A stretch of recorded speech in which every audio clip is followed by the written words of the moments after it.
I watched Fantastic Four, and let me say, this movie just passed Superman on that list. Remember the one I was telling you about? The one where we got Infinity War, No Way Home, and Superman? Yep, Fantastic Four just bumped Superman. So that's exciting and great for Marvel. They got all 3 spots now. Let me just say that the themes of Fantastic Four are the main part of what makes it one of my favorite superhero films, and one of the really good films in general. We'll get into those later. First, I'm just going to talk about a couple of the technical things about the movie that I liked. Well, first off, the Marvel humor, despite how funny it is, and it is funny, I do like the Marvel humor, I do think that this movie dialed it back a good amount, and it was better for it. Because the style of movie that this was, which I believe it was, more like a family drama with some action than an action movie with family elements. And that is the kind of the main thing I'm going to talk about with this, is that it is a family movie. That even goes all the way down to just parts like the amount of curse words in the movie was very small, especially for a Marvel movie, and I liked that about this movie. The second thing is that this is a very unique film, at least in terms of the Marvel catalog. Well, first off, it's an entirely separate universe, so you can come into this movie and watch it without having seen any Marvel movies ever. You don't have to have seen anything MCU to watch this movie and enjoy it, because the story is completely separate. As well as that, the acting is incredible in this movie. I know for sure that The Thing and Sue Storm and Johnny Storm were all perfectly cast. Pedro Pascal as Reed Richards was a bit of a question mark coming in for me. I love Pedro Pascal, but I didn't know if he would be able to pull off being a character, embodying a character that has gone through so many different iterations that each had similar appearances, and he doesn't have that necessarily. I was pleasantly surprised by how he did. I believe he was great as the character that he was given in the movie. I don't know how similar that character was to the character from the comics, but I do know that this was a good performance from him in this movie. It wasn't over the top, and extremely dramatic, but at the same time, I don't think that character called for an extremely dramatized performance. Vanessa Kirby as Sue Storm is a lot more emotional throughout the film, and that is a mark of good acting, is being able to show that range of emotions. Pedro Pascal as Reed Richards does not show all of those emotions, but neither would that character. That character is much more reserved and closed off. He even says in the film, I can't really feel. I try to keep myself from feeling because I have to imagine all these terrible things so I can stop them. For the plot, there'll be definitely spoilers right here. While I liked the movie, at the very end, I feel like it fell off a cliff, and the only reason I think that it did that was because the writers' hands were tied, because these characters have to be in Avengers Doomsday. I think that is the main reason that the plot of this movie doesn't work at the end. And that's due to the fact that characters could not die. They could not die and or stay dead in this movie because they have to be in Avengers. For example, I think that the ending of this movie would have been much, much better if Johnny Storm had actually been allowed to sacrifice himself in the end. First off, because the Silver Surfer doing it doesn't make a ton of sense. Her redemption wasn't really earned that much. The Human Torch did, obviously, do some work towards that, but I don't think it was given enough for the Silver Surfer to knock Johnny Storm out of the way to finish off Galactus. But at the same time, the other reason also lies with Johnny, why I think he should have been the one to finish off Galactus and send him far away, And that is because it's set up at the middle of the movie. Johnny offers himself as a sacrifice to Galactus instead of Franklin, but he's told it's not his sacrifice to make. In this moment, it becomes his sacrifice to make, but then the studio took that away from him.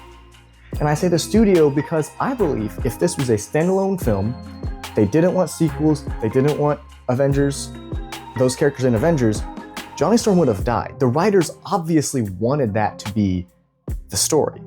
They wanted him to be able to sacrifice himself. It was set up and it was going to be paid off. I mean, one of the most iconic last lines in film history, for me, not film history, one of the most iconic final lines in recent time that I've seen, tell Franklin Uncle Johnny loves him. That is an incredible finishing line to finish his arc, to finish the themes of the movie, which was all about the sanctity of life and how important life is. We'll get into the themes now. I believe the main themes that this movie was focusing on is how sacred life is and how sacred family is. To me, those were the two biggest themes in this movie. First, we focus on the family. We've got these four, and they're stressed out, mostly Reed Richards and Sue Storm are stressed out about welcoming this new baby into the world. Will they be ready? Will they be able to protect him? Will he be normal? And just that in itself is great setup for a story, and it shows the importance of the nuclear family and how strong that really is. When you have both a mother and a father, it is shown in studies, in real life, it turns out for the better for everyone. Along with that, this movie focused on the sanctity of life. And I say that because Sue and Reed says this. He says in the movie that it was too high a cost for them to pay to sacrifice Galactus, and that cost was, in the moment, their unborn son. Despite the fact that he was not born yet, they still believed him as a person, an individual who deserved the right to live. And that is true.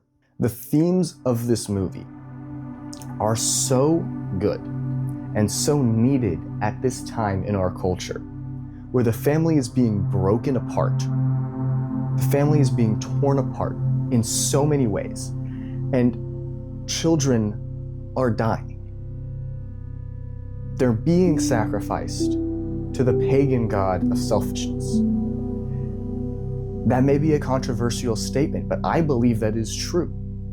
This movie, this film, and this is one of the reasons I love it, and why I like it more and think it's better than Superman, is because it knows what is really important.